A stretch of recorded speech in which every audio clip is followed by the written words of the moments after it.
Assalamualaikum warahmatullahi wabarakatuh.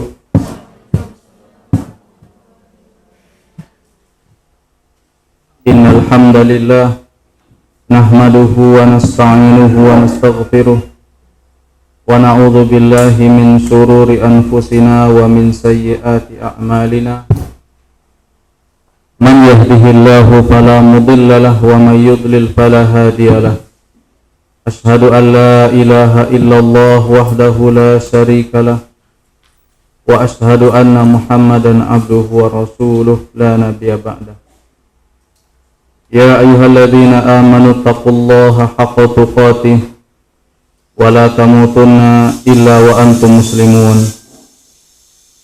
Ya ayyuhan nasu taqu rabbakumul ladzi khalaqakum min nafsin wahidah wa khalaqa minha zawjaha wa batha minhuma rijalan katsiran wa nisaa'a wattaqullaha alladzi tasaaluna bihi wal arham innallaha kana 'alaikum raqiba. Ya ayyuhalladzina amanu taqullaha wa qulu qawlan sadida yuslih lakum a'malakum wa yaghfir lakum dhunubakum wa may yuti'illaha wa rasulahu faqad faza fawzan 'azima. Amma ba'du fa inna asdaqal hadithi kalamullah wa khairal huda huda Muhammadin sallallahu alaihi wasallam wa sharral umuri muhdatsatuha wa kullu muhdatsatin bid'ah wa kullu bid'atin dhalalah wa kullu dhalalatin finnar. Pertama, tentu saja kita bersyukur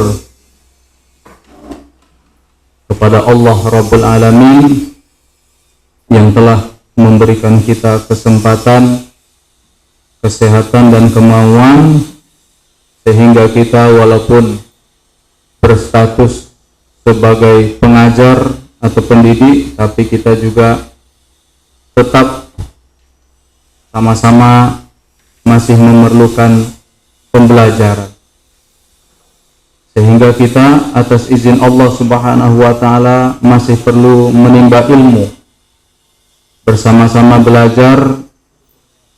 Karena itulah hakikat daripada pendidik, dia tidak hanya puas dengan apa yang sudah ada dalam frame pengetahuannya, tapi dia juga senantiasa terus mengasah kemampuan dan kompetensi sebagai pendidik profesional.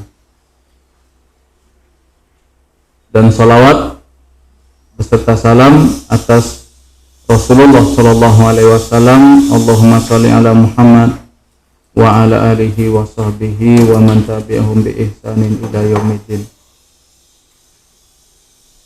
Kedua kalinya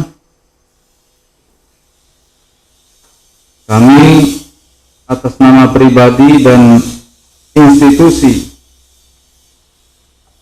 atas nama Yayasan Darul Fikri yang kami sebagai ketua yayasan mengucapkan terima kasih dan apresiasi yang setinggi-tingginya kepada Sekolah Alam Islamic Center Ponorogo di bawah Yayasan Bina Muwahhidin.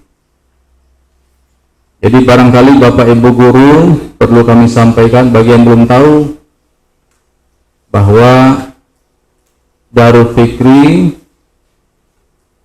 sebagai saksi hidup lahirnya Sekolah Alam Islamic Center. Dulunya belum ada Sekolah Alam, dulu baru ada Islamic Center. Jadi kami Pondok Darul Fikri beserta Pak Kiai dengan beberapa teman mensurvei lahan, beberapa lahan di Ponorogo. Akhirnya Allah Ta'ala mentakdirkan ketemu lahan ya tersebut dalam alamat Keniten Jalan Soekarno-Hatta. Jadi antara Yayasan Bina Muwahhidin di bawah pimpinan Ustadz Dr. Ainul Haris rahimahullah bersama dengan Pak Kiai kita Al-Ustadz Ahmad Juhaini Jimin LC, mereka adalah bidan utama, kalau boleh dikatakan bidan ya, lahir dari perkawinan antara Yayasan Bina Muwahhidin dengan Pondok Pesantren Darul Fikri, lahirlah yang disebut Islamic Center Ponorogo, dan lahir pula Sekolah Alam Islamic Center. Ucapan terima kasih kami adalah kepada panitia daurah yang memilih Pondok Darul Fikri sebagai lokasi daurah, dan Bapak Ibu guru bisa melihat tidak ada yang kami sembunyikan. Inilah rumah kita dengan segala kelebihan dan kekurangannya. Dan sebagai ketua yayasan, bila mana ada fasilitas yang tidak sesuai harapan dan tidak menjadi bagian dari penunjang acara daurah ini, maka kami atas nama pribadi dan institusi Yayasan Darul Fikri mohon dibukakan pintu maaf seluas-luasnya atas keterbatasan kami dalam menyiapkan tempat yang representatif sekaligus tempat yang nyaman terselenggaranya daurah manhajiyah dan daurah tarbawiyah yang diadakan oleh Islamic Center Sekolah Alam Ponorogo. Baik Bapak Ibu guru, tanpa memanjang mukadimah, karena waktu yang mohon maaf agak mendesak untuk membuat makalah baru, maka kami pun membuka file-file lama lah.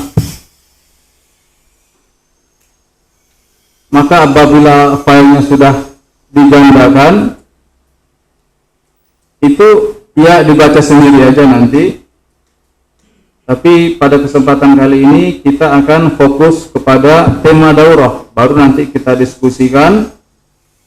Jika memang Bapak Ibu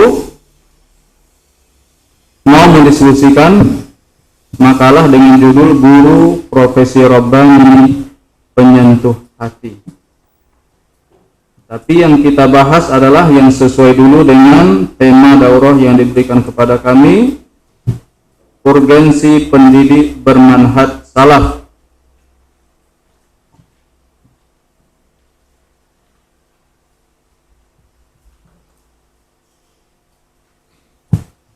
Karena sudah ada papan tulis tadinya sebetulnya tidak pun ada yang nggak apa-apa. Karena sudah ada. Jelas nggak?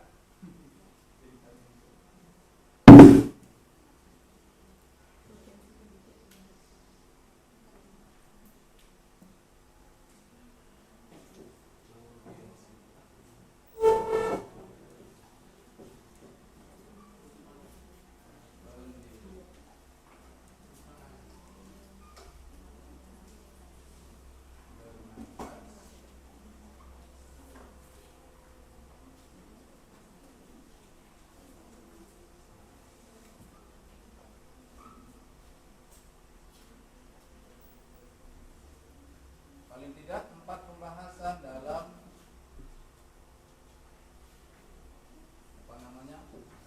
kerangka berpikir.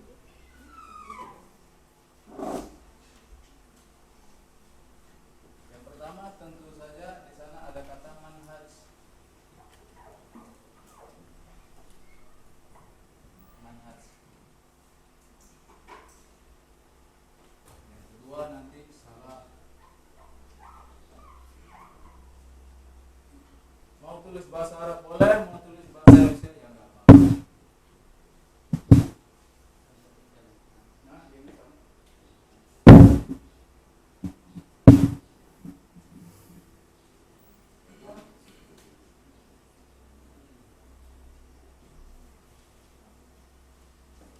Keutamaan. Artinya keutamaan dari manhaj salaf.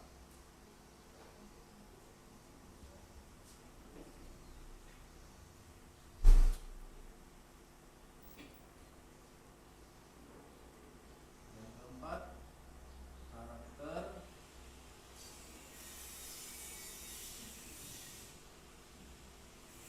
pendidik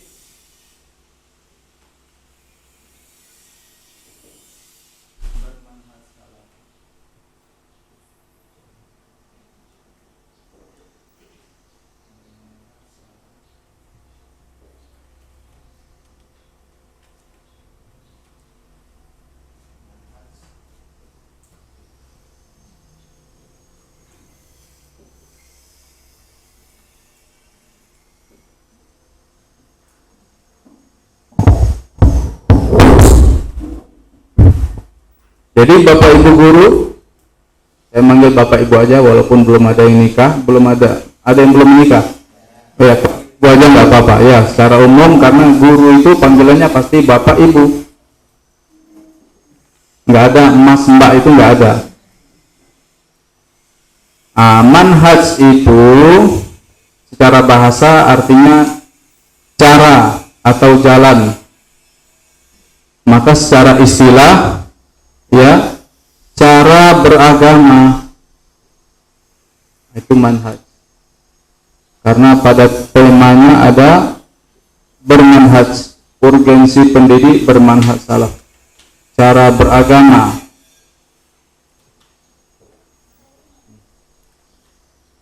Cara beragama kalau dihubungkan dengan salaf adalah yaitu cara beragama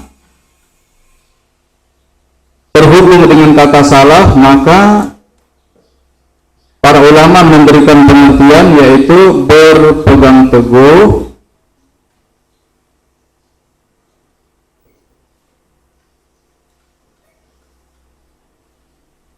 dengan, ada guru bahasa Indonesia di sini? Ada. Berpegang teguh, Ustaz siapa? Antum. Berpegang teguh itu cocoknya berpegang teguh kepada atau dengan? Ayo. Dengan aja ya. Gak apa-apa ya. Berpegang teguh. Karena ada juga berpegang teguh kepada bisa, berpegang teguh dengan juga bisa. Ini perlu kita konsultasi dengan spesialis bahasa. Tapi karena Ustaz Muflis dengan aja ya nggak apa-apa ya. Berpegang teguh dengan Al-Quran dan Sunnah.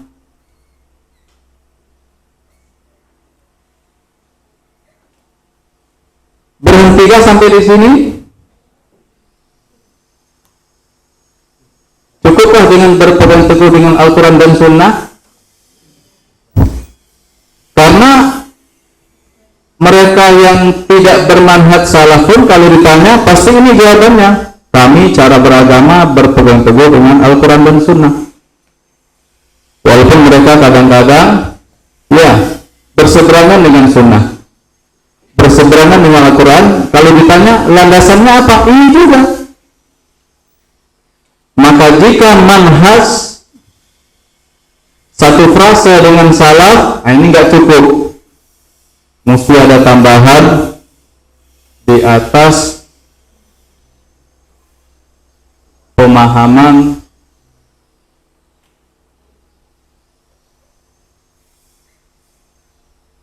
salafus saleh. Salaf as-saleh.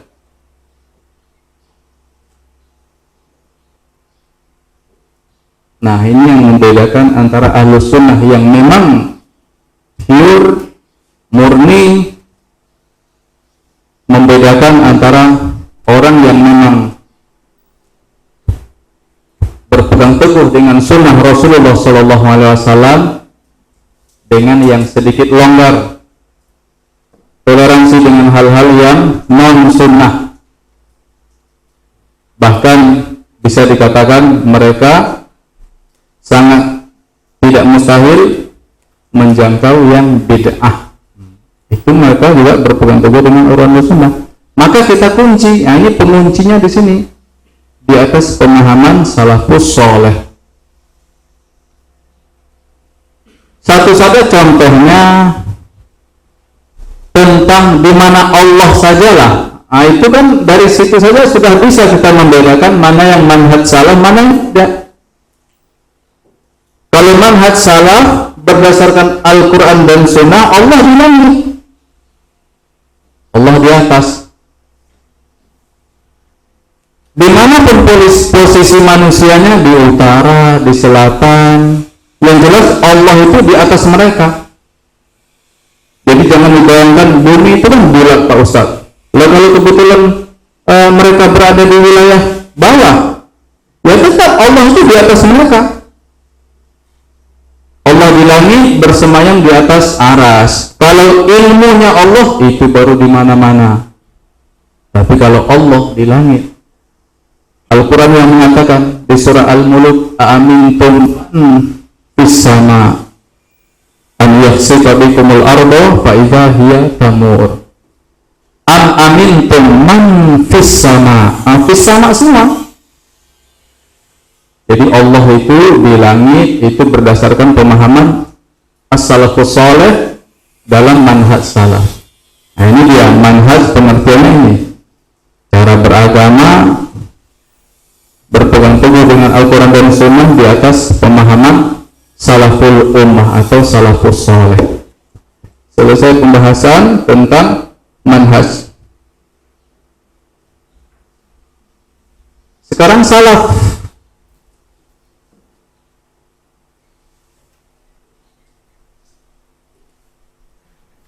Secara bahasa, salaf artinya dahulu.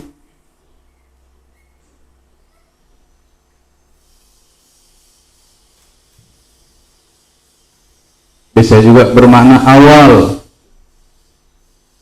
Itu salaf.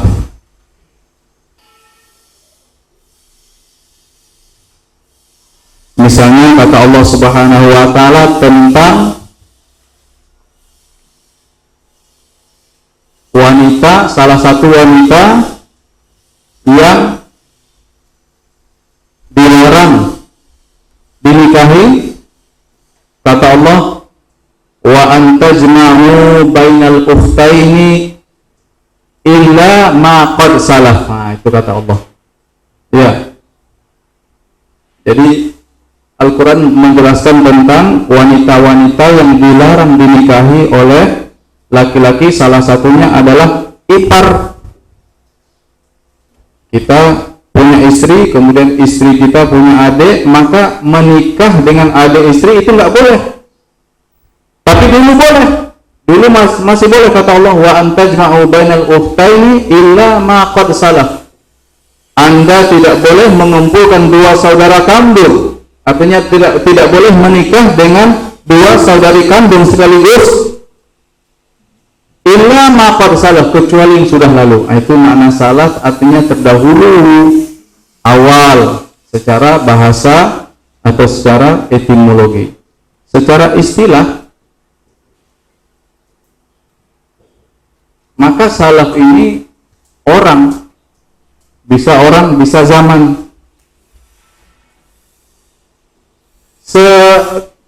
Dari sisi orang, maka istilah salaf itu yaitu Rasulullah, sahabat, tabi'in.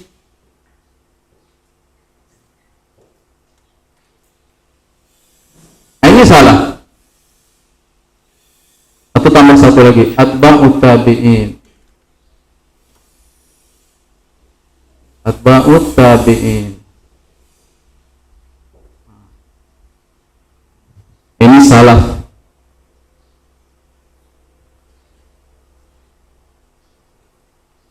Rasulullah, tabi'in, atba'ut tabi'in. 4 generasi itulah salaf. Nanti kita sampaikan hadisnya. Jadi setelah istilah, dia adalah manusia.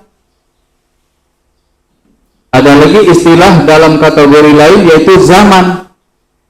Nah, zamannya kata Nabi masih dalam istilah salaf. Saya tuliskan Arabnya agar menghadirkan suasana nas Arab. Hadis Nabi itu mengatakan khairul qurun qarni. Khairul quruni qarni. Summa allazina yalunahu. Nanti terjemahnya tulis sendiri ya, saya diktekan. Summa allazina yalunahu ladzina yalunahu. Dua kali Nabi menyebutkan tsummal ladzina yalunahu. Nah, ini dia salah. Ini semua ini apa guru di Islamic Center semua? Subhanallah. Sama TK juga. Oh, Masya Allah. Iya. Sama TK. Luar biasa, alhamdulillah, ini keutamaan dari Allah. Islamic Center tidak mustahil suatu saat akan mengalahkan MI. Iya. Sudah besar, alhamdulillah. Nah, ini hadisnya khairul quruni qarni tsummal ladzina yalunahu. Tsummal ladzina yalunahu. Siswa Islami berapa seorang? Siswa. Sama TK misalnya. Wah, luar biasa. Luar biasa. Ini saya baru pertama melihat Ustadz ini. Siapa namanya, Pak? Arti di Islami. Allahu Akbar. Ya. Ya, terima kasih banyak bergabung dengan Islami. Ya, alhamdulillah. Khairul qurun qarni tsummal ladzina yalunahu.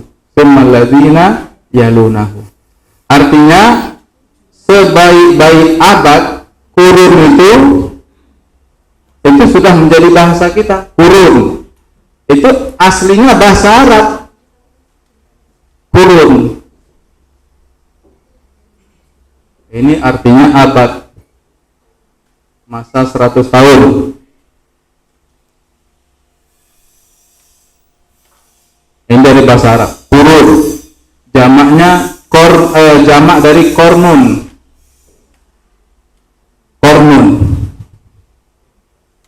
Nah, kata Nabi, khairul qurun qarni. Sebaik-baik abad adalah abadku. Artinya yang sejaman dengan zamanku. Tsummal ladzina yalunahu. Kemudian orang-orang yang setelah mereka, yalunahu, yali artinya yang berikutnya. Tapi hati-hati, kornun ini lebih dari satu makna. Bisa bermakna zaman, apa tadi, bisa juga bermakna tanduk.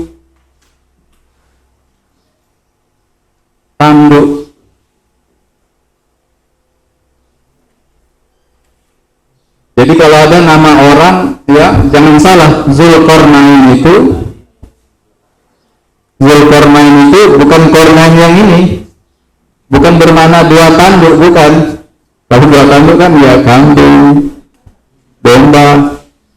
Zulkarnain artinya Zulzamain, hidup di dua zaman. Nama raja dalam surat Al-Kahfi. Tapi korni dalam di bahasa Nabi adalah abad. Sebaik-baik abad adalah abadku. Artinya yang aku berada di dalam abad tersebut. Artinya 100 tahun pertama sejak zaman Rasulullah SAW, itulah sebaik-baik zaman, dan itu disebut zaman salaf. Salaf pertama. Tsummal ladzina yalunahu. Kemudian orang-orang yang setelah mereka, artinya setelah berlalu 100 tahun abad Nabi. Kemudian kata Nabi, tsummal ladzina yalunahu, kemudian orang-orang setelah mereka pula. Jadi ada para ulama menafsirkan korun yang pertama dalam hadis Nabi, khairul qurun qarni, ini adalah Nabi dan para sahabat, ar-rasul wal ashab. Yang ini Nabi dan para sahabat. Di bawahnya setelah sahabat at-tabi'in. Ini penafsiran dari yang ini tadi, yang atas. Nah, yang ini di bawah ini atba'ut tabi'in.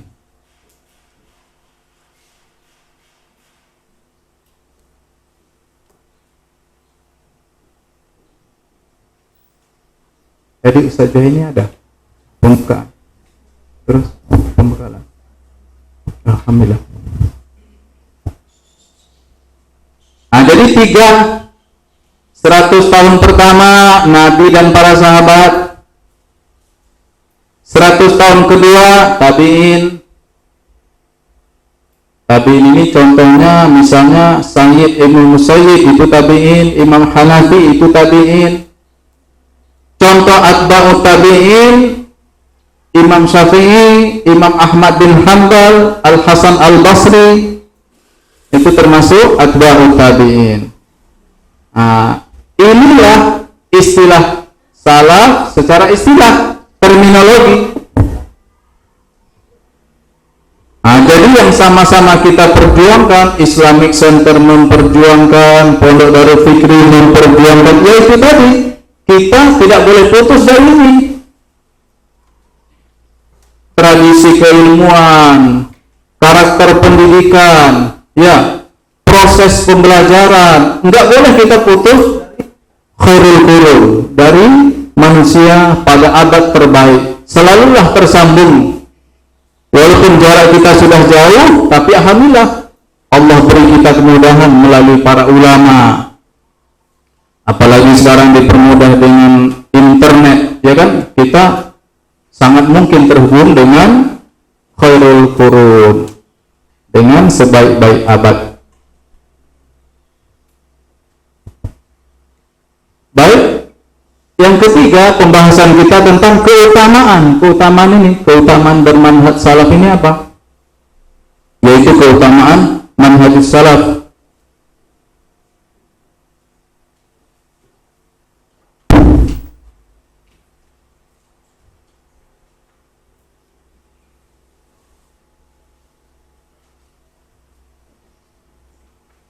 Sebetulnya keutamaan manhajus salaf sudah bisa dilihat dari hadis Nabi. Tapi kita diperkuat lagi oleh para ulama. Dan kita pilihkan ucapan yang paling indah di antara tinta emas, mutiara, hikmah dari para ulama. Salah satunya kita sampaikan, yaitu dari Imam Anas bin Malik, Malik bin Anas, ya, pemilik mazhab Maliki, Malik bin Anas. Dia ini tabi'in karena ayahnya sahabat. Jadi ayahnya Anas bin Malik sahabat, bahkan pelayan Rasulullah SAW selama 10 tahun, menikah dengan Ummu Sulaim, punya anak Malik, ulama. Kata Malik bin Anas rahimahullah, kata dia, lan yasluha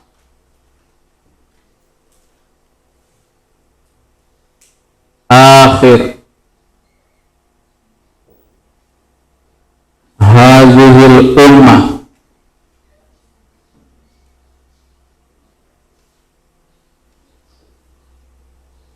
illa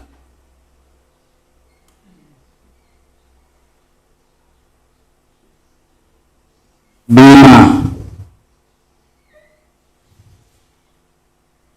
soluhat bihi awwaluha.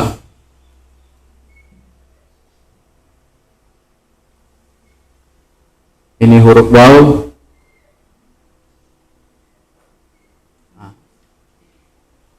Ya. Lan yasluha akhiru hadhil ummati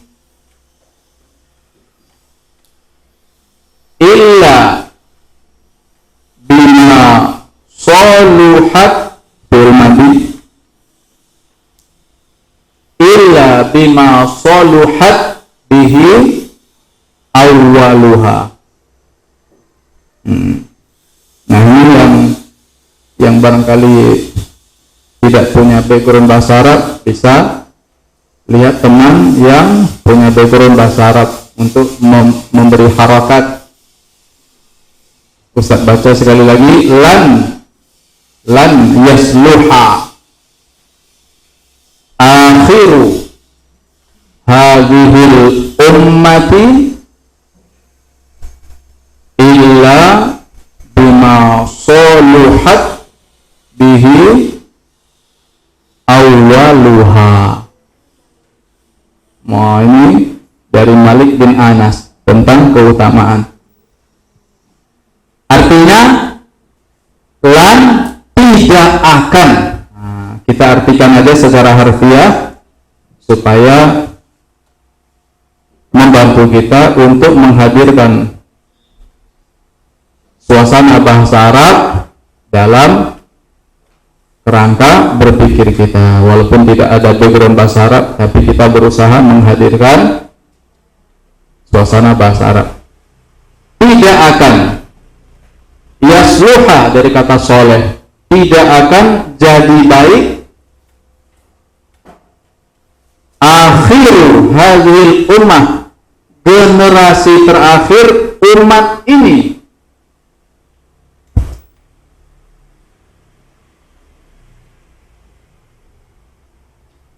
illa kecuali bima saluhat, dengan apa-apa yang membuat baik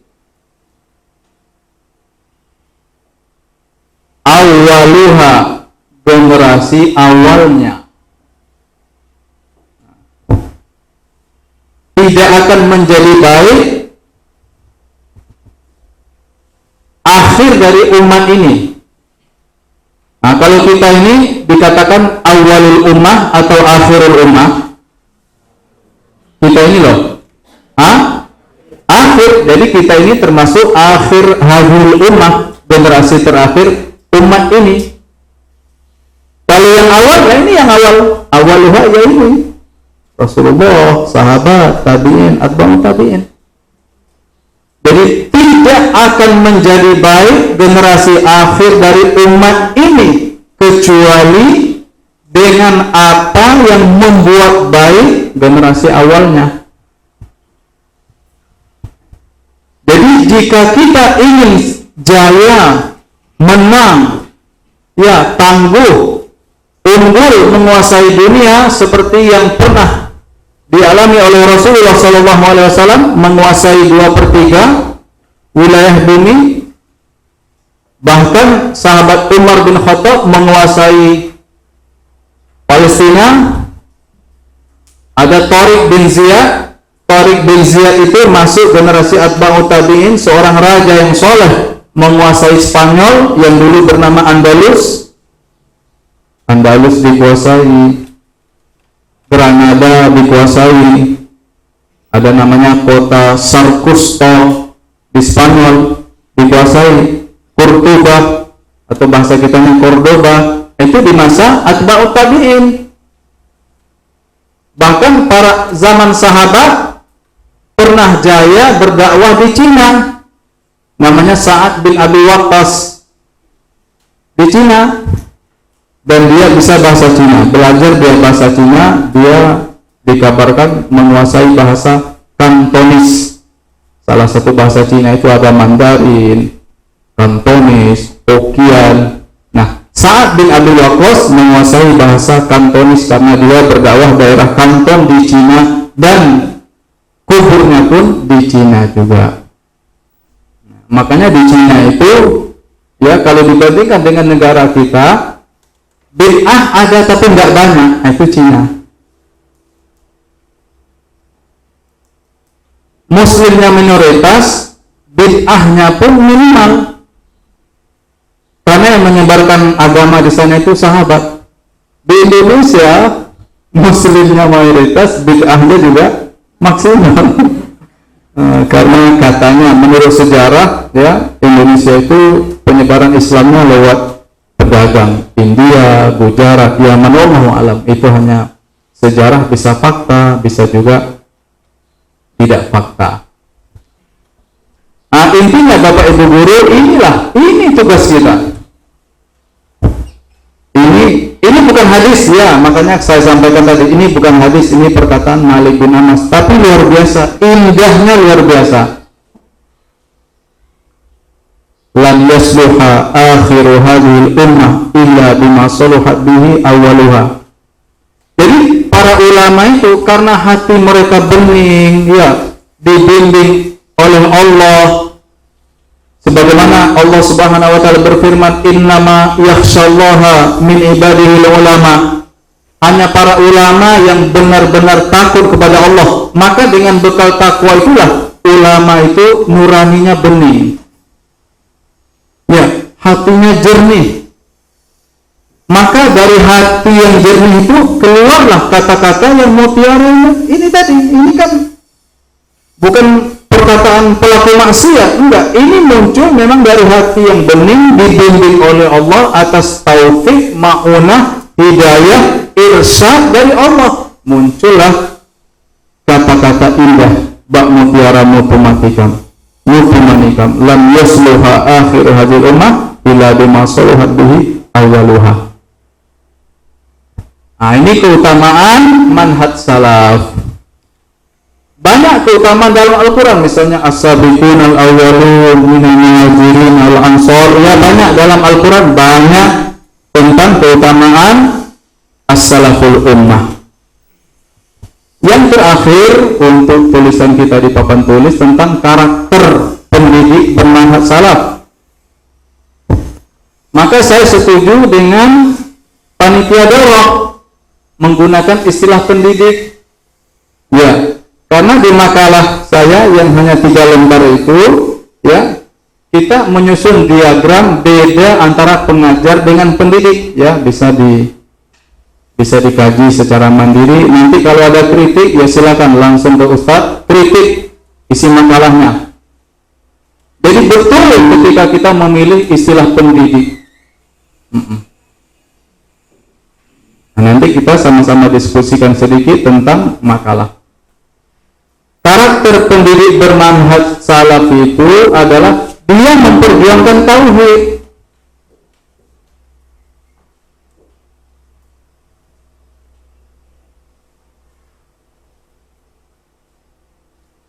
Tauhid itu terbagi berapa? Ya, udah paham insyaallah ya semua? Ya. Tauhid rububiyah dulu. Tauhid al-uluhiyah. Kemudian tauhid al-asma was-sifat.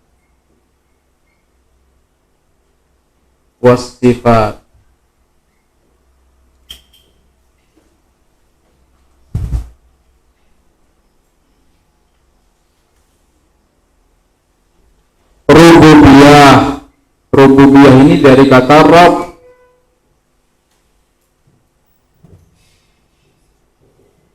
Nah, ini uluhiyah.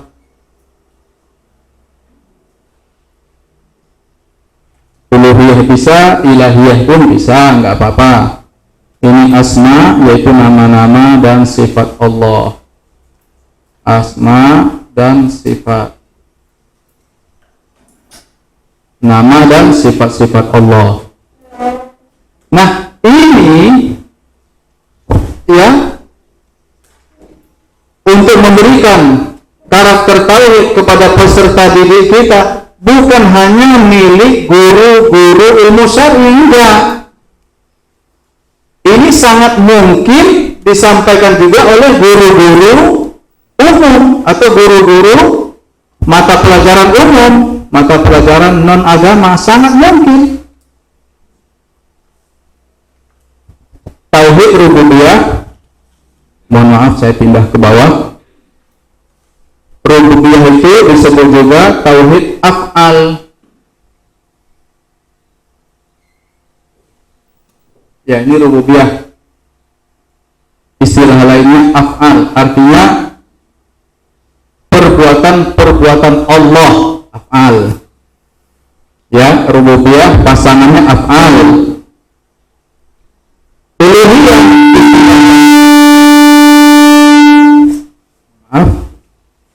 istilah lainnya juga al-haq, tauhidul haq, artinya hak Allah, hakullah. Jadi af'alullah, al-haq, hakullah. Sedangkan asma wa sifat ini juga istilahnya al-ilm, tauhidul ilm. Ya, bukan pasangannya rububiyah, pasangannya af'al, uluhiyah, pasangannya hak, karena hak Allah yang hanya berhak diibadahi. Asma wa sifat sama dengan al-ilm. Jadi tauhid af'al yaitu tauhid rububiyah, tauhidul haq, tauhid uluhiyah, tauhidul ilm, tauhid asma wa sifat. Ini sangat mungkin disampaikan juga oleh guru non agama. Misalnya dalam contoh kita,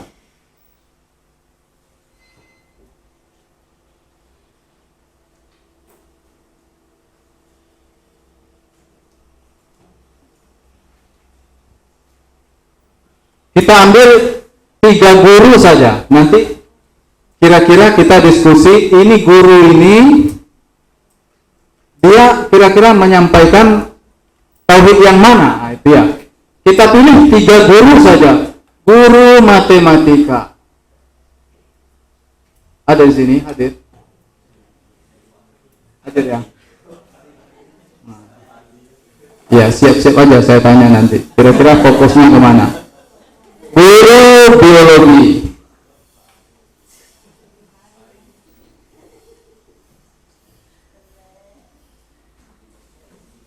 Yang ketiga guru bahasa.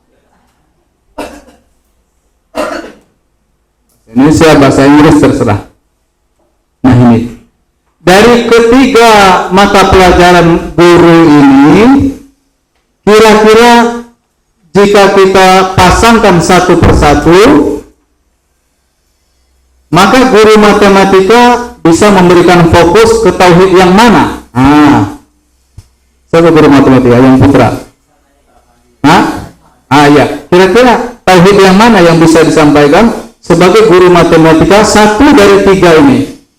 Tauhid rububiyah atau tauhid af'al? Tauhid uluhiyah atau tauhid al-haq, hakullah? Kemudian asma wa sifat, tauhid al-ilm. Gak apa-apa, jawab aja. Ustazah matematika ada? Tunjuk tangan. Ayo, kasih jawaban. Kira-kira dari 3 tauhid tersebut sangat mungkin disampaikan oleh guru matematika yang mana? Rububiyah? Ya semuanya bisa. Tapi fokus yang paling utama itu yang mana? Ya Allah, bagus. Siapa namanya Bu? Ya, kenapa? Ya betul, matematika itu pasangannya uluhiyah. Betul, luar biasa. Uluhiyah. Alasannya apa?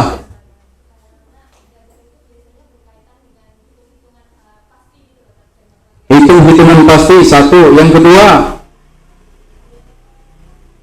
kedua tentu saja karena Allah itu maha tunggal, satu. Jadi matematika karena berhubungan dengan numerik angka 1, maka dia harus selalu mengkampanyekan bahwa Allah itu satu, Allah itu tunggal, Allah tidak 2.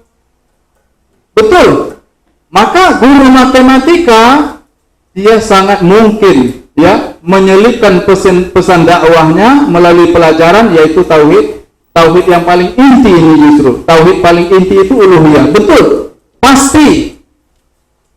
Kepastian kemaha tunggalan Allah, Itu disampaikan dalam pelajaran matematika. Nah, saya kira ini biologi. Pelajaran apa kira-kira? Tauhid yang mana? Biologi, tauhid apa? Ya, betul. Rububiyah.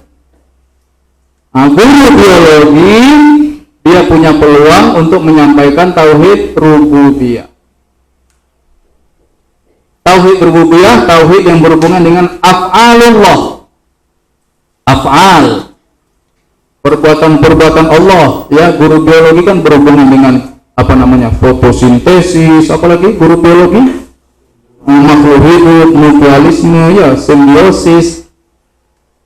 Jadi guru biologi jangan hanya sampai kepada bahwa siswa itu kagum dengan alam, kan itu sebetulnya. Kagum dengan fotosintesis, kagum dengan mutualisme, kagum dengan ekosistem. Enggak. Dia harus sampai kepada bahwa siswa kagum dengan pencipta alam. Misalnya di surah Al-Ghasyiyah, afala yanzuruna ilal ibli kaifa khuliqat. Ya, jadi begitu. Guru biologi bawa anak ke kebun binatang, ya lihat unta atau kesarangan menunggang kuda, nggak apa-apa. Melihat bagaimana kuda itu begitu hebatnya Allah ciptakan. Nah, otomatis guru bahasa berpasangan dengan asma wa sifat. Penjelasan bagaimana Pak Ustaz? Penjelasan tentang tauhid asma wa sifat melalui guru bahasa Indonesia, bahwa guru bahasa Indonesia menyampaikan, bagian ketiga dari bagian tauhid asma wa sifat adalah bahwa memahami tauhid asma wa sifat,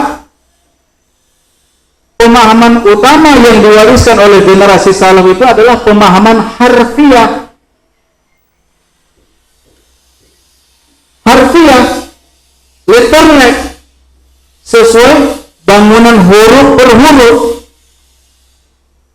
Misalnya jika ada firman Allah, misalnya Allah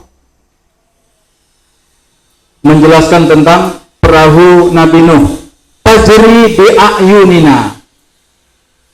Perahu Nabi Nuh itu berjalan berdasarkan pengawasan a'yun. Apa arti a'yun? Mata. Harfiah. Misalnya Allah punya mata. Salah satu sifat Allah adalah Allah punya mata. Dari mana kita tahu? Ya dari Allah sendiri. Allah yang menyatakan bahwa dirinya punya mata. Allah punya mata, Allah punya tangan, Allah punya wajah. Ya, wa yabqa wajhu rabbika dzul jalali wal ikram. Maka menurut akidah salaf atau manhaj salaf, apakah mata ini kita pindahkan terjemahannya? Mata kita pindahkan sebagai ilmu, atau mata kita pindahkan sebagai perlindungan, atau mata kita pindahkan dengan ta'wil-ta'wil yang lain? Tidak. Maka mata maknanya adalah sesuai hakikat mata. Allah punya mata, Allah punya wajah, bahkan dalam hadis Allah punya kaki. Dalam hadis Rasulullah SAW dikatakan bahwa neraka jahanam itu mengeluh. Neraka jahanam itu berkeluh kesah, gelisah, enggak tenang, berisik bahasa kitanya. Jadi neraka jahanam itu berisik, bising, enggak pernah diam. Maka Allah bertanya, wahai neraka jahanam, kenapa kamu masih berisik? Bukankah penghuni neraka sudah masuk semua? Maka kata neraka jahanam, iya ya Allah, tapi masih ada ruang, masih ada space, masih ada lowong. Maka kata neraka jahanam di surat apa itu? Hal min mazid, di surat At-Tur, ya. Ketika Allah bertanya, hal min tala'ati, fataqul wa taqulu hal min mazid. Ketika Allah bertanya kepada neraka jahanam,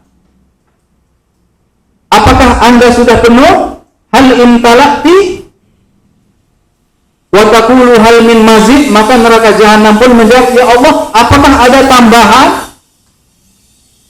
Jadi neraka jahanam itu berisik, keluh kesah, mengeluh sama Allah Subhanahu wa taala. Lalu dalam hadis Nabi SAW dikatakan, ketika neraka jahanam itu terus mengeluh, maka Allah Rabbul Izzah yad'u rijlahu. Maka Allah yang punya keagungan meletakkan kakinya ke neraka jahanam, sehingga sudut-sudut neraka jahanam pun penuh, full. Ketika itulah neraka jahanam tidak berisik lagi. Maka dalam hadis dikatakan, kalau dalam Al-Quran Allah punya tangan, tapi kalau Allah punya kaki itu dalam hadis. Maka guru bahasa Indonesia, apakah mengalihkan terjemahannya? Guru bahasa Indonesia yang bermanhaj salaf tidak, dia harus memahami tauhid asma wa sifat dan memahamkannya kepada peserta didiknya secara harfiah. Dan itu akidah ahli sunnah wal jamaah, akidah salaf, bahwa mengimani Allah punya wajah, Allah punya telinga, Allah punya mata. Allah punya telinga dalam hadis Nabi SAW, bahwa Allah itu, Nabi berisyarat, innallaha sami'an basira. Nabi berisyarat begini, jempolnya telinga, telunjuknya mengisyaratkan ke mata. Kata Nabi, innallaha sami'an basira, Allah mendengar dan Allah melihat, berisyarat dengan telunjuk dan jempolnya Rasulullah SAW. Artinya harfiah. Nah, kalau kita tanyakan hakikah, kalau kita ditanya tentang hakikah, artinya bentuk fisiknya itu seperti apa, maka kita punya jawaban dalam Al-Quran. Apa jawabannya? Laisa kamitslihi syai'un. Allah itu tidak mirip, sama nama tapi fisik nggak sama. Ya, misalnya akhwat, ustazah punya jari kan, jari tangan, jarinya lentik, indah, sama nggak dengan jari kuda? Nggak sama. Sama namanya jari, tapi fisiknya nggak sama. Begitu juga antara jari Allah dengan jari kita pasti nggak sama. Allah punya wajah, iya Allah punya wajah. Dari mana kita tahu? Allah sendiri yang menyatakan, wa yabqa wajhu rabbika dzul jalali wal ikram. Allah punya wajah. Pasti wajah Allah tidak sama dengan wajah kita, karena memang kita belum diizinkan untuk melihat Allah. Nanti di surga baru kita bisa melihat Allah. Jadi guru bahasa Indonesia besar peluangnya untuk menyampaikan akidah tauhid asma wa sifat. Allah mendengar. Manusia mendengar apa tidak? Mendengar. Tapi tentu saja pendengaran Allah tidak sama dengan pendengaran kita. Allah melihat, manusia melihat. Ya, Allah mengawasi, kita pun mengawasi. Tapi tentu tidak sama. Tapi yang jelas, untuk memahamkan asma wa sifat kepada peserta didik bagi guru bahasa Indonesia yang sudah berbekal manhaj salaf, dia akan membawakan kepada pemahaman harfiah. Harfiah. Wajah-wajah Allah, tangan-tangan Allah, kaki-kaki Allah, mata-mata Allah. Nah, itu karakter pendidik bermanhaj salaf. Yang bahasa mata pelajaran umum saja, ya, bisa merapat kepada pelajaran dan penanaman akidah tauhid, maka tidak perlu kita bicarakan guru berbasis mata pelajaran syariah. Ya, guru akidah akhlak, jelas bisa lah, Al-Quran, hadis, pasti bisa. Bahasa Indonesia saja sama biologi matematika masih bisa dibawa ke dakwah tauhid, apalagi guru mata pelajaran umum. Ini yang bisa kita jabarkan di papan tulis. Barangkali bisa kita diskusikan tentang makalah.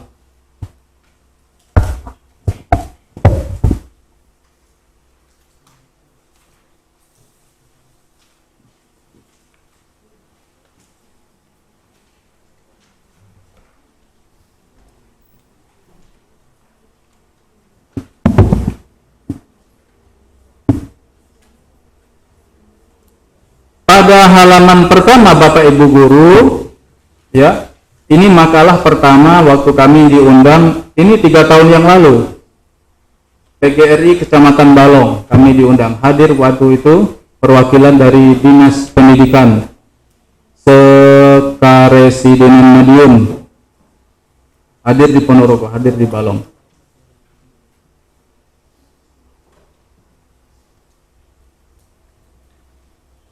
Ya, antara Allah dengan malaikat itu terjalin hubungan pendidikan.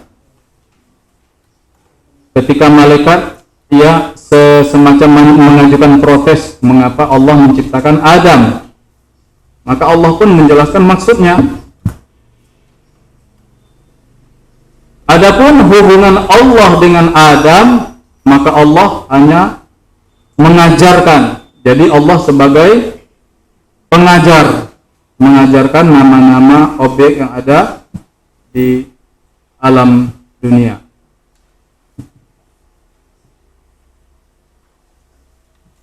Pada halaman kedua, nah ini tadi yang saya setuju dengan istilah pendidik. Mari kita perbandingkan antara pendidik dan pengajar. Tentang profesi, ya profesi otomatis mereka sudah profesional. Nah, objek sentuhannya kalau hanya pengajar itu yang disentuh kecerdasannya. Jadi kalau kita hanya bisa membuat anak itu pintar, maka kita belum disebut pendidik. Tapi pengajar, yes.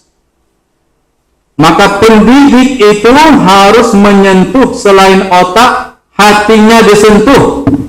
Ya, terutama tentang tauhid. Itu objek sentuhan.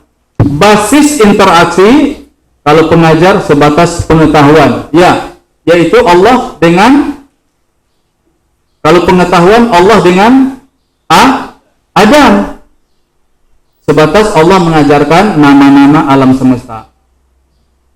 Sedangkan pendidik yang profesional itu interaksinya adalah keteladanan, menyampaikan contoh yang baik. Ini hubungan antara Allah dengan malaikat. Ya, karena Allah meneladankan kepada malaikat, kata Allah, inni a'lamu ma la ta'lamun. Sesungguhnya aku Maha tahu apa yang tidak kalian ketahui. Jadi Allah itu mendidik malaikat, jangan terlalu cepat menilai kebijakan Maha Guru, yaitu kebijakan Allah Subhanahu wa taala. Orientasi kalau pengajar itu hanya angka dan huruf, nilai rapor. Tapi kalau pendidik itu lebih dari nilai rapor, yaitu nilai dan moral. Nilai di sini maksudnya adalah etika atau karakter. Filsafat pendidikannya progresivisme. Ini progresivisme itu, Bapak Ibu Guru, nama lain dari istilah bahwa tujuan pembelajaran itu adalah mempertebal kantong, tidak lebih dari itu. Saku menjadi tebal, kantong menjadi penuh. Artinya orientasi mereka memang materialistis. Itu nama lain dari progresivisme. Dan ini pendidikan Amerika. Ya, pembelajaran Amerika itu progresivisme. Sedangkan pendidik itu lebih kepada perennial. Nah, perennialisme ini adalah filsafat pendidikan Eropa. Jadi Eropa itu dulu, ya, kalau orang Barat yaitu Amerika itu lebih kepada materialistik, sedangkan Eropa pada zaman itu adalah kepada sikap dan seni. Makanya kalau kita bandingkan bangunan-bangunan yang bernilai seni itu lebih banyak di Eropa daripada Amerika. Kenapa? Karena memang filsafat pendidikan sejak dulu mereka kepada moral, seni, dan sikap. Produk, kalau pengajar itu produknya instrumen, media, sarana. Kalau pendidik, user, operator, regulator, yaitu orangnya. Pengajar, produk daripada pengajar itu pesawat canggih, Sedangkan pendidik, produk mereka lebih penting yaitu pilot soleh. Pengajar menghasilkan smartphone, telepon pintar, tapi kalau pendidik menghasilkan user bertakwa, artinya penggunanya itu bertakwa, bermedia sosial yang bijak. Produk daripada pengajar teori ketatanegaraan, sedangkan pendidik adalah negarawan beriman. Produk pengajar mobil sport, sedangkan pendidik pengendara yang berakhlak. Kita lanjut ke bawah. Nah, inilah misi kita sesungguhnya. Guru Muslim Indonesia. Ya. Jadi kalau di negeri itu ada istilah PGRI, maka kita sebagai Muslim pada saatnya harus memiliki komunitas namanya PGMI, yaitu bukan lulusan MI, bukan lulusan umum, bukan. Tapi maksudnya Persatuan Guru Muslim Indonesia. Ya. Bukan pendidikan guru. Jadi PGMI kita, Persatuan Guru Muslim, artinya kita punya misi. Kalau pengajar, kalau matematika, ya guru matematika, dia akan berkata 1 tambah 1 sama dengan 2. Tapi kalau pendidik Muslim tidak sama dengan, tapi menggunakan istilah 1 tambah 1 wajib 2. Artinya kalau 3 berdosa, kalau 1 tambah 1 sama dengan 1 rugi. Maka 1 tambah 1 wajib 2, bukan hanya sama dengan, tapi wajib. Karena ini adalah nilai anti korupsi dan anti ribawi. Kita lanjutkan ke guru biologi. Pengajar kalau hanya sebatas mengajarkan, dia hanya mengajarkan teori-teori biologi, ekosistem, simbiosis, mutualisme, struktur makhluk hidup, klorofil. Apa arti klorofil? Zat hijau daun, fotosintesis, kagum dengan alam. Ya, itu hanya sebatas kalau pengajar. Tapi kalau pendidik, sesuai tema kita, pendidik bermanhaj salaf, itu di surah Al-Ghasyiyah.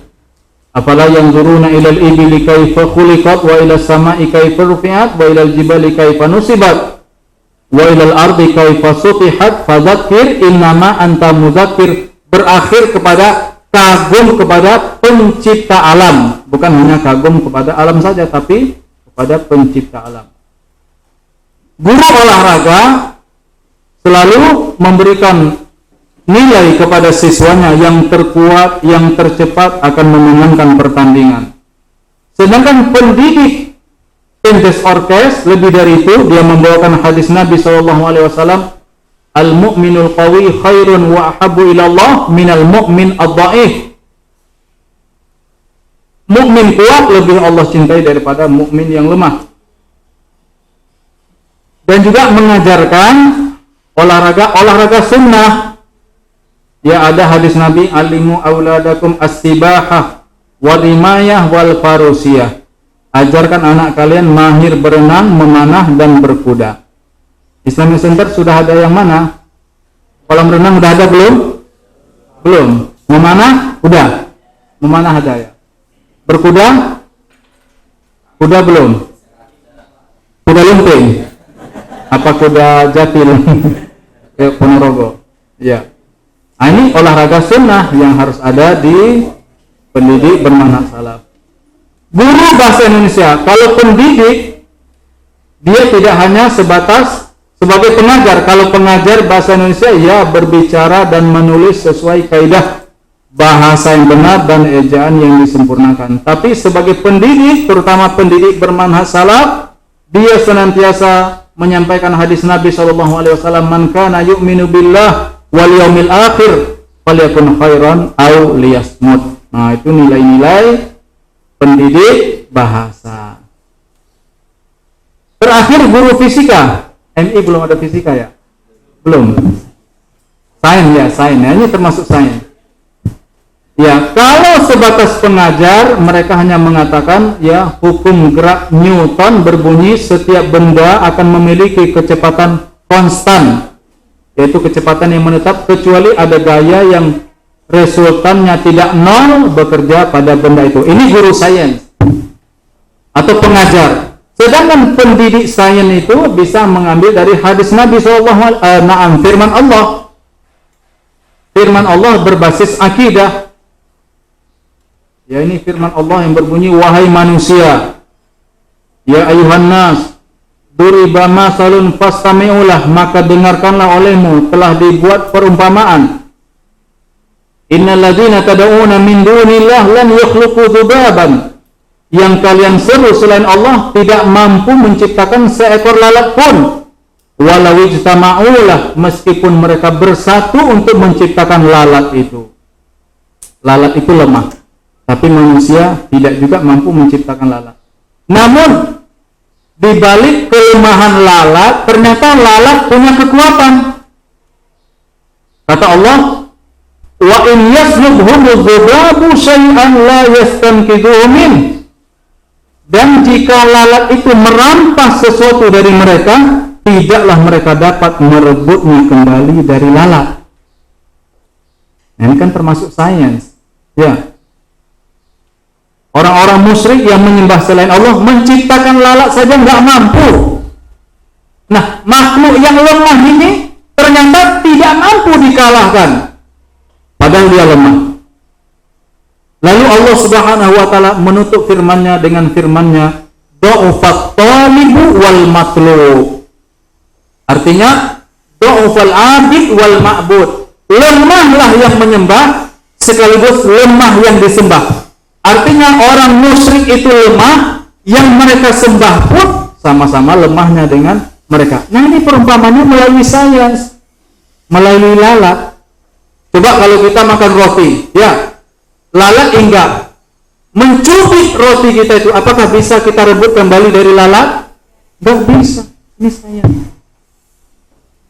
Maka kita sebagai guru muslim, apalagi guru bermanhaj salaf, ayo di setiap kesempatan jangan pernah alfa untuk menanamkan nilai-nilai salaf, baik dalam hal tauhid, akidah, berpihak kepada sunnah, dan memusuhi bid'ah.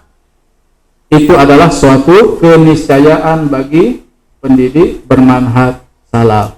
Ya, barangkali demikian yang bisa Al-Fakir sampaikan pada kesempatan daurah kali ini. Terima kasih atas segala perhatian dan beribu-ribu mohon maaf jika terdapat di sana kekhilafan dan kekurangan. Wal afu minkum wa sallallahu ala Muhammadin wa ala alihi wa sahbihi ajma'in. Kami kembalikan kepada moderator. Fadhal.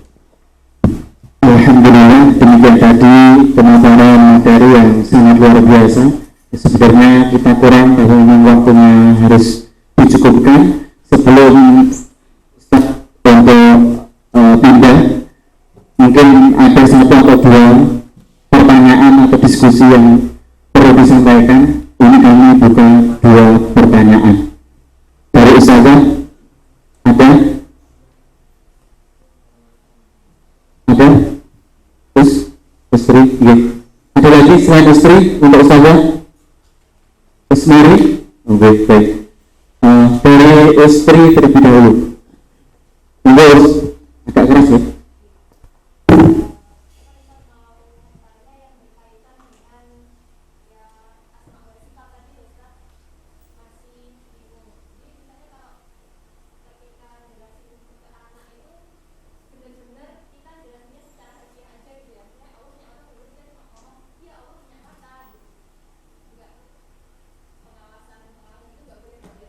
Oh, jangan nanti mereka tumbuh menganut akidah Mu'tazilah. Nanti Mu'tazilah itu adalah akidah yang menganut paham rasionalisme. Jangan, ya. Sejak dini anak harus dibawa kepada harfiah. Nanti kita tinggal jelaskan, nah, walaupun mata kita sama dengan mata Allah, nah, tapi secara bentuk nggak sama, nah. Bawa mereka kepada logika, sama dengan mata anak yang indah. Apakah sama dengan mata sapi? Bilang begitu. Apakah sama dengan mata cacing? Misalnya begitu. Cacing punya mata kan, nah? Punya. Tapi sama-sama matanya, tapi bentuknya tentu tidak sama. Ya. Jadi silakan bawa kepada harfiah, itu mutlak itu, nggak boleh pindah dari harfiah kepada analogi. Jangan ke analogi. Tetap harfiah sambil memberikan penjelasan. Alhamdulillah masih terbuka peluang untuk rasionalitas. Bawa anak kepada nalar akal. Nalar akalnya gimana? Nalar akalnya adalah bahwa sama nama belum tentu sama bentuk. Sama nama belum tentu sama bentuk. Ya, anak kita punya rambut. Banyak kan hewan punya rambut? Kuda punya rambut, ya. Landak punya rambut. Nah, ya, jadi silakan gandingkan antara harfiah dengan logika. Ya. Jangan berpindah kepada analogi, jangan. Itu haram dalam tauhid asma wa sifat. Walaupun kepada anak SD Pak Ustaz, walaupun usia pendidikan dasar, bawa mereka kepada pemahaman harfiah.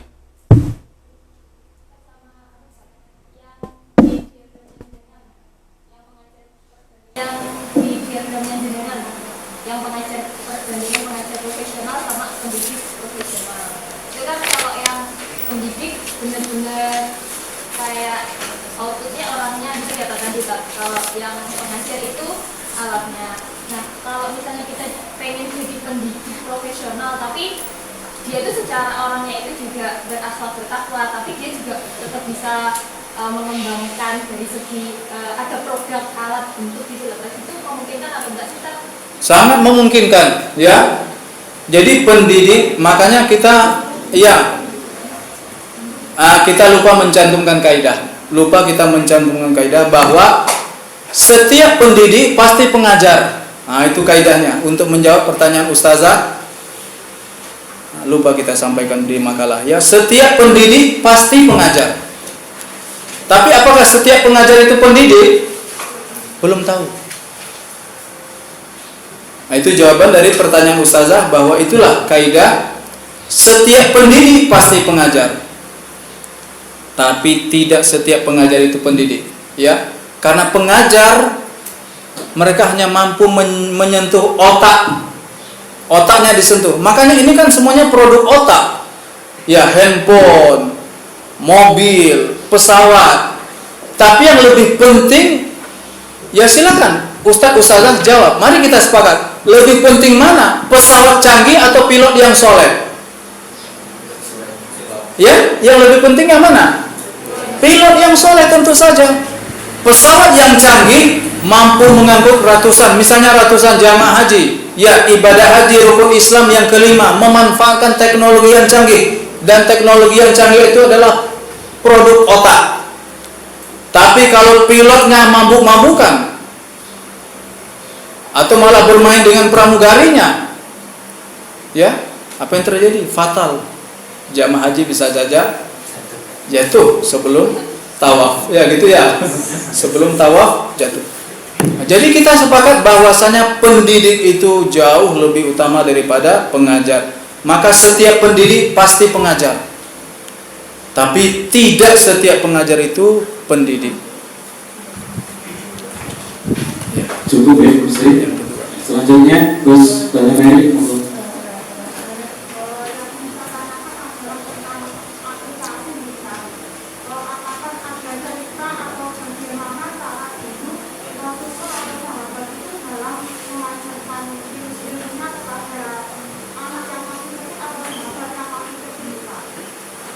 Maaf, kurang jelas pertanyaannya.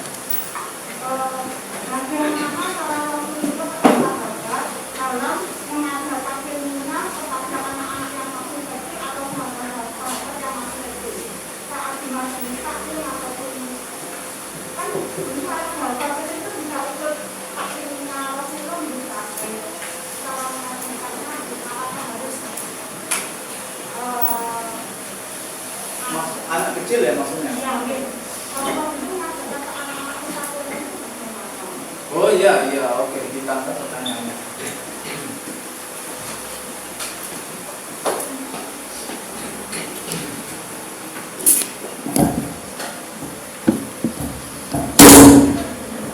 Maaf. Tentang perkara iman, ini kan semuanya wilayah iman ini. Nabi SAW mengajarkan kepada anak kecil tentang iman sama dengan orang dewasa. Gak Rasulullah bedakan. Baik gaya bahasanya, mimik tubuhnya sama. Misal Rasulullah mengajarkan kepada anak pamannya sepupunya, tapi usianya beda jauh dari Rasulullah, namanya Abdullah bin Abbas. Iya. Apa yang diajarkan Nabi?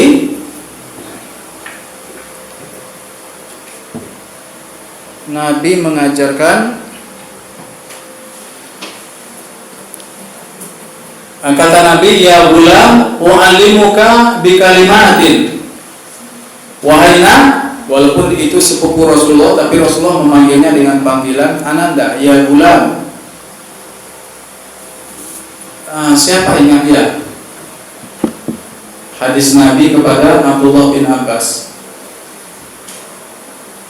Kata Nabi salah satunya adalah ta'arraf ilallah firraqa ya'rifka fisyiddah. Nah, kenali Allah waktu kamu mengalami kesulitan, supaya Allah mengenalimu. Kenali Allah waktu Anda mendapatkan kelapangan, supaya Allah mengingatmu waktu kamu menemukan kesulitan. Itu kan bahasa orang dewasa. Ya, ta'arraf ilallah firraqa ya'rifka fisyiddah. Terus kata Nabi juga, jika seluruh manusia menghendaki keburukan atasmu, mereka tidak akan mampu kecuali atas izin Allah, atau kecuali apa yang sudah Allah tuliskan. Kata Rasulullah, jika seluruh manusia ingin memberi manfaat kepadamu, maka mereka tidak akan mampu memberikan manfaat kecuali manfaat yang sudah Allah tuliskan atasmu. Lalu kata Nabi SAW, rufi'atil aqlam wa jaffatis suhuf. Itu kata Nabi. Tinta-tinta sudah kering, tinta-tinta diangkat, dan lembaran-lembaran sudah kering. Artinya Rasulullah SAW mengajarkan kepada Abdullah bin Abbas itu akidah yang kuat, optimisme, jangan pernah takut kepada manusia, tapi takutlah kepada Allah, dengan menggunakan, sekali lagi, menggunakan bahasa orang dewasa, bukan bahasa anak-anak. Untuk akidah ya, untuk akidah. Kalau untuk kehidupan sehari-hari ya bisa kita gunakan bahasa sesuai umurnya. Begitu juga dengan etika. Maka Bapak Ibu guru, ya selalu kami sampaikan, termasuk guru-guru di pesantren kita juga, tolong perhatikan baik-baik etika makan putra-putri kita, peserta didik kita. Ya, di Islamic Center ada yang jual bakwan nggak? Bakwan itu biasanya dikasih cabai atau tidak? Maka lihat baik-baik putra-putri kita makan bakwannya dengan tangan apa? Cabai dengan tangan kiri, cabai dengan tangan kiri. Terjadi itu kadang-kadang. Betul, Ustaz Indro. Maka yang paling baik cabai di tangan apa? Kanan. Nah, itu Nabi SAW mengajarkan kepada anak tirinya yang bernama Umar bin Abi Salamah. Nabi SAW menikah dengan Ummu Salamah. Ummu Salamah bawa anak tiri Rasulullah namanya Umar. Maka kata Rasulullah, ya Umar, Samillah, wahai Umar, kalau makan baca bismillah. Wa kul biyaminik, makan dengan tangan kanan. Maka cabai tangan kanan, bakwan pun dengan tangan kanan bergantian. Wa kul mimma yalika, makan yang lebih dekat terlebih dahulu. Jadi untuk akidah, untuk sikap, untuk iman, antara anak dengan orang dewasa tak ada beda. Ya, tidak ada beda dalam hal berbahasa, dalam penanaman akidah kepada putra-putri kita atau peserta didik kita. Jadi tidak ada bedanya. Kecuali di luar wilayah akidah, di luar wilayah iman, itu silakan bahasa menyesuaikan dengan tumbuh kembang seorang anak. Ya, wallahu taala a'lam. Baik, terima kasih Ustaz. Ini ada satu lagi saya menutup untuk pendidikan anak usia dini Ustaz, itu kan identik dengan permainan dan bermain, apalagi di tingkat playgroup ataupun kelompok bermain. Nah, apakah memungkinkan di dalam permainan-permainan tersebut itu disisipkan nilai-nilai keimanan dan juga adab-adab Islam? Terima kasih. Terbuka peluang menanamkan nilai-nilai akidah bahkan melalui media sekalipun, ya, misalnya puzzle atau apa, ya, silakan cari produk puzzle misalnya yang bisa terhubung anak itu dengan Allah Subhanahu wa Ta'ala. Misal kalau kita ingin memberikan apresiasi, ya, sebagai guru maupun sebagai orang tua, jangan kita mengiming-imingi anak dengan duniawi tanpa terhubung dengan Allah. Hubungkan apresiasi yang bersifat duniawi itu dengan Allah. Misalnya, nah, kalau kamu hafal surah An-Nas, Allah akan mempermudah kita ke Telaga Sarangan. Misalnya begitu, ya. Jangan langsung, nah, hafalkan surah An-Nas nanti kita ke Telaga. Jangan begitu. Tapi hubungkan dengan Allah selalu, ya. Kan begitu kan cara kita mendidik anak, kadang-kadang itu Allah nggak disebut. Nah, hafal surah An-Nas nanti ayah kasih, abi kasih 5.000, kan begitu. Sering banget begitu, tanpa dihubungkan dengan Allah, nggak begitu.